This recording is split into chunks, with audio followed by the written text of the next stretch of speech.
আজকে আমরা প্ল্যান করলাম পিৎজা খেতে যাব। কোনো রেস্টুরেন্টে গেলাম, কি দেখলাম, কি করলাম সেটাই আপনাদের সাথে শেয়ার করব। আসসালামু আলাইকুম, আমার ডেইলি ব্লগে সবাইকে স্বাগতম। দেন আমরা রেডি হয়ে অটোতে উঠে পড়লাম।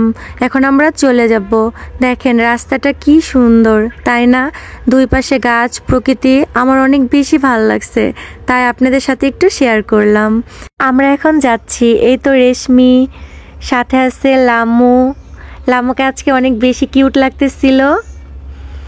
দেন সাথে আছে সুন্না। সুন্না আপনাদেরকে হাই দিয়ে দিল। সামনে বসে আছে আমার মামাতো ভাই। আজকে আমরা যে রেস্টুরেন্টে যাচ্ছি, রেস্টুরেন্টের নাম বন্ধুর আড্ডা। তো আমরা চলে আসলাম রেস্টুরেন্টে। তো আমরা ঘুরে ঘুরে দেখতেছি, রেস্টুরেন্টের ভিউটা অসাধারণ, অনেক বেশি সুন্দর।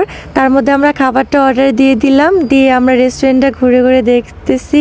দেখেন রেস্টুরেন্টের ডেকোরেশন, তারপর লাইটিং অনেক বেশি সুন্দর ছিল। লামু রেশমি ঘুরে ঘুরে দেখতেছে। রেস্টুরেন্টে ছিল দুই পাশে রিক্সা, কপলদের জন্য সুন্দর প্লেস। আমার কাছে এটি ইউনিক লেগেছে, তো ভিডিও করা হয়নি। এখন আমি ওদের কিছু পিকচার ভিডিও করে দিব।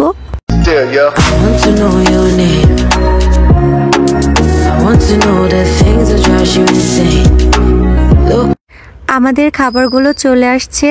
দেন আমরা 5টা বার্গার অর্ডার করে দেই। আমরা এখন খেয়ে নিব। এই যে আমাদের শ্যাম খাচ্ছে, সাথে রেশমি সসটা বের করে নিচ্ছে। লামিয়া, সুন্না খাচ্ছে। সুন্না কিভাবে খায় সেটা আপনাদের দেখাবো। দেখেন সুন্না কিভাবে খাচ্ছে। আমার কাছে রেস্টুরেন্টের ডেকোরেশনটা অনেক বেশি সুন্দর লাগছে। দেন আমরা নেক্সট টাইম আবার আসবো, নতুন নতুন সুন্দর ভিডিও নিয়ে আসবো। সবাই দেখবেন। আল্লাহ হাফেজ।